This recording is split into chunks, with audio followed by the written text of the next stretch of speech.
joven, por Dios. ¿Qué has aprendido? ¿Ahora tenés? 56. ¿Qué has aprendido de los argentinos desde tu visión, desde ese momento hasta ahora? Acabamos de escucharte decir, antes de empezar a grabar la conferencia de prensa, que querés ir a hacer la vigilia Tierra del Fuego porque ahí es verdadera vigilia. Lo otro Es es merchandising, dijiste. merchandising, sí. Sí. ¿Qué significa todo eso y en el contexto de esta pregunta? Digamos, ¿qué has aprendido sobre nosotros? Nosotros los argentinos había un programa. Yo te voy a hacer... El pueblo argentino es el que avaló la recuperación de Malvinas. Sí, 2 millones de personas en Plaza de Mayo eh, diciéndole a Galtieri que se venga el Principito, vamos por ellos. Él decía, nuestro gobierno, y lo silbaban. Yo no tengo nada en contra del pueblo argentino, al contrario, yo me siento pueblo. sí, sí. Pero tenemos algunos pecadillos que somos muy futboleros, tenemos un folclore muy futbolero, somos exitistas, terriblemente exitistas, porque yo les puedo asegurar que si nosotros volvíamos eh, triunfales de la guerra, no nos hubieran escondido y nos llevaban en andas a correr por el obelisco. ¿Qué pasó? No lo culpo al pueblo. Es decir, la gran tarea y sanguinaria tarea de desmalvinización comenzó el 14 de junio y prosiguió durante 10, yo creo que más demenciales e infernales años, donde el veterano fue negado, tapado, escondido, defenestrado, irrespetuosamente tratado.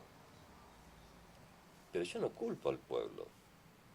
Yo soy muy puntual en quienes tenían que tomar las decisiones, no las hicieron. Hubo casos en los cuales me incluyo, y anoche hablando con Daniel, nosotros íbamos a buscar trabajo y no se nos ocurría decir que éramos veteranos, porque ya decir que eras veterano era una condición excluyente. ¿Y qué es lo que sucede? Mi forma de enfrentar esa realidad fue en transformarme en un sobreviviente. Yo no, considero que los héroes son los que están haciendo la guardia eterna, que son los 649. Que el traje de héroe por ahí me queda grande y me resulta incómodo, porque es un traje muy ajustado. Y a veces el ego te entra a inflar ese traje a punto tal que llega un momento que vos te quedas desnudo y con el ego desparramado por el piso. Yo soy un sobreviviente y como sobreviviente aprendí que hay muchos mecanismos de defensa y muchas formas de poder sobrevivir a una posguerra. Mi mecanismo de defensa fue la escritura, mi mecanismo de defensa fue la poesía, y yo creo que gracias a la poesía, la poesía me salvó de la locura. Porque, como recién les decía, que por ahí juego, es decir, de bajar al infierno, ¿no? Es una maldita costumbre que tengo de jugar a los límites, pero si ahora puedo subir y bajar sin que haya ese, ese lógico que muchas veces consideran, ese lógico desgaste. Es decir, yo puedo estar, ir y venir sin necesidad de que esté en un estado casi de suicidio, ni tampoco estén en la gloria, en el limbo del Edén romántico. Es decir, uno aprende, y acá va a salir el poeta, uno aprende con los años a lamerse los pecados, preferir la abstinencia que beber un vino malo. Entonces, ¿Esperás no tener que bajar más a ese infierno? ¿O sabés que no, no, no, no, vas a tener que ir y venir? es decir, voy y vengo constantemente. ¿Por qué? Porque, es decir, es uno de los ejercicios que uno como sobreviviente hace. Porque uno se continúa ejercitando en eso. Porque son hechos que uno tiene que tomar con esa soltura. Y aún así, sostengo que todos los infiernos son muy privados y muy particulares. Entonces jamás yo podría definir el infierno de Rubén porque es muy, muy particular. ¿Cómo podría explicarte tal vez lo que es mi infierno? Pero, es decir, nadie puede absorber, nadie puede hacerse cargo de tus dolores y de tus fantasmas. Es así de simple. Por más que quieras y por más que pongas la vida y el empeño en ello, nadie puede hacerse cargo de algo que no vivió y que va a desconocer toda su vida. En eso yo creo que nuestras compañeras, porque eso lo hablamos siempre con Rubén, aparte lo percibo, nuestras compañeras, nuestras mujeres han sido fundamentales, fundamentales. Lo que soy se lo debo a mi compañera y yo sé que Rubén no tiene empacho en decir que lo que es se lo debe a Adriana. Entonces, quienes tienen compañeras como sostén tienen un gran plus que es el de sentirse acompañado. Y acá hay algo muy importante que nos dicen nuestras compañeras, es decir, yo entiendo tus cosas, pero también tengo que pensar en nuestros hijos, tengo que pensar en nuestros nietos, en definitiva decir, vos no sos la estrellita, ¿eh?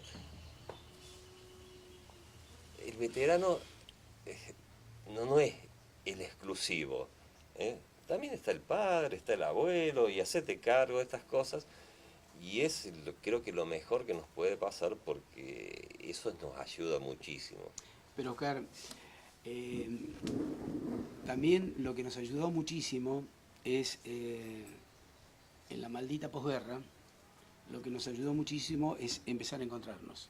Absolutamente. El hecho de tener tu par, el hecho de encontrarte con alguien con el que puedas hablar y que sepa y que entienda cada uno de tus sentimientos y tus palabras, eso es muy bueno. Por eso siempre tratamos de buscarnos y localizarnos y encontrarnos. Y nuestras reuniones de los veteranos de guerra siempre son muy jugosas, intensas, agradables, llenas de afecto y de cariño. Los abrazos que nos damos con Oscar son abrazos que, aún yéndonos, no terminamos de darnos el abrazo. Es un abrazo intenso, de afecto, de cariño. Como él dice, te tengo hermano. El hecho de que él recién explicó, el hermano de la guerra, es una cuestión tan particular, es tan profunda, tan intensa, porque vos sabés que estás aflojando porque algo te pasa, llegó un recuerdo que no debe estar más, aparece el recuerdo y llamo al cordobés o llama al suarense y ahí estamos. Y eso nos ayuda exactamente a continuar con nuestras vidas y ayuda a sacarle la presión a nuestras mujeres también. Por supuesto, Yo absolutamente. ¿qué te gustaría decirle como argentino, pero a partir de tu propia vivencia de vida que no es la de muchos, es la de que compartís con los veteranos, a las generaciones de hoy, al argentino de hoy, ¿qué te gustaría decirle? Me gustaría decirle que nos pongamos como horizonte los valores de Malvinas, que son compromiso, amor a la patria, sacrificio, porque hay que ponerle sacrificio, y les pediría que busquen y buceen la verdad, que busquen los hechos como son, no como se los inventan. Porque vuelvo a insistir, si nosotros no recuperamos los valores que nos hicieron, que nos hermanaron en Malvinas, porque la guerra no te hermanan los valores, te hermanan los sentimientos, te hermanan un montón de cosas que son ajenas a ese flagelo. Si no recuperamos esos valores, estamos condenados a seguir siendo una colonia. Y no me gustaría ser una colonia, no me gustaría que mis nietos, y por eso lamentablemente, ¿y por qué te digo lamentablemente? No llegamos con mi libro Rayuela en Malvinas, que recién va a estar la semana que viene, en la cual con un grupo, Rubén fue parte también correctiva, es decir, fuimos muy participativos, que incluso el escritor no aparece, y lo agarra y lo educa un maestro rural con su esposa y en colaboración con su madre, y lo hace pedagógico. Y Rayuela en Malvinas es simplemente una muestra real, sincera, fundamentada, política, geofísicamente, históricamente, y también con la parte quizás más esencial de la guerra, que es la parte más humana, en la cual el mensaje es: son nuestras por todas estas razones. ¿Y qué es lo que buscaba? Yo buscaba un libro para mis nietos. Es decir, y es ese el concepto de por qué se llama Rayuela en Malvinas. Se llama Rayuela, no, porque recién anoche le decía, yo no leí a Cortázar, no leí Rayuela. Es decir, no voy a desmerecer, pero no leí a Cortázar. Te tengo que ser sincero, leí a Albert Camus, leí a Miguel Hernández, a Cortázar no lo leí. Me leí algo de Borges, leí muchísimo Benedetti.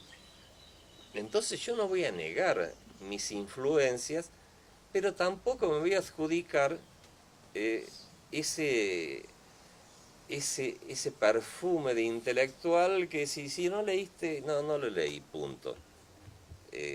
Soy descarnado en todos esos conceptos. No lo leí, y no por eso estoy invalidando su valor literario, nada. No lo leí, soy honesto, no lo leí. Lo único que sé es que me explicaron que es una obra notable en la cual uno puede leer, agarrar el capítulo 17 y terminar pasando por el 1, ir al 26 y terminás entendiendo. Y yo creo que eso es una maravilla. Es decir, lograr esa simbiosis es una maravilla. Pero te tengo que confesar, no leí. Y quizás después, cuando termine con todo esto, me ponga desaforadamente a leer, y voy a decir, qué animal, ¿cómo pudo hacer esto? Es decir, yo quiero que se interprete que lo mío no es un ataque a una gran figura. No, yo te soy sincero, no lo leí.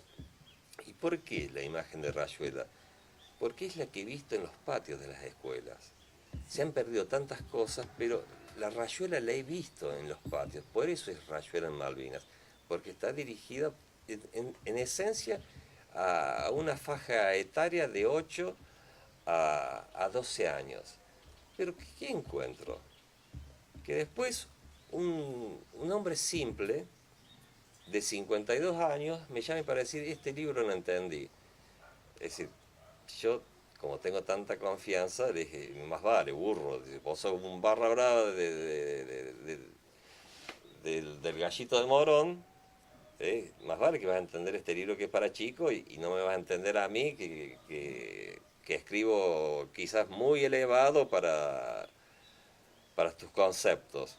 Pero esa broma la hice con el halago de que Gustavo Ramírez y su esposa, que son los docentes rurales, logren transformar el tipo complicado, el tipo metafórico, el tipo elevado, esa simbiosis de veterano con druida, con el cual juego mucho, porque el druida es un alter ego que yo me inventé para que, para despegar del tema Malvinas que me venía relacionando mucho y mostrarles mi faceta literaria donde hablaba sobre otras cosas y que me sorprendió en el sentido de que la gente empezó a leerlo, empezó a seguirlo y después cuando entendieron o descubrieron que era yo,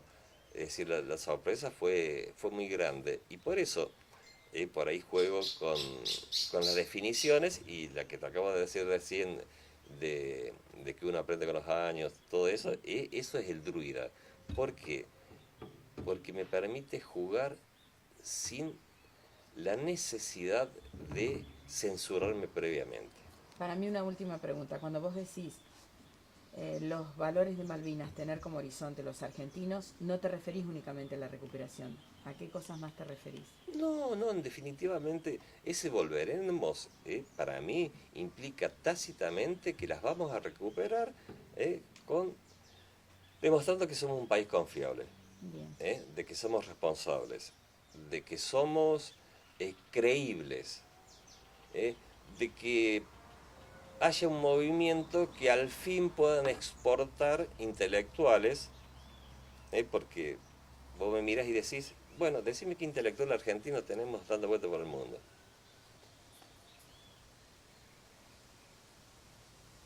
Me estás haciendo la Te pregunta. estoy haciendo la pregunta. Y la verdad que hay muchos. Hay muchos. ¿Hay muchos? Y si pensamos en los científicos, sí. Ah, perfecto, Bien. pero está bien como contracultura literaria No sé.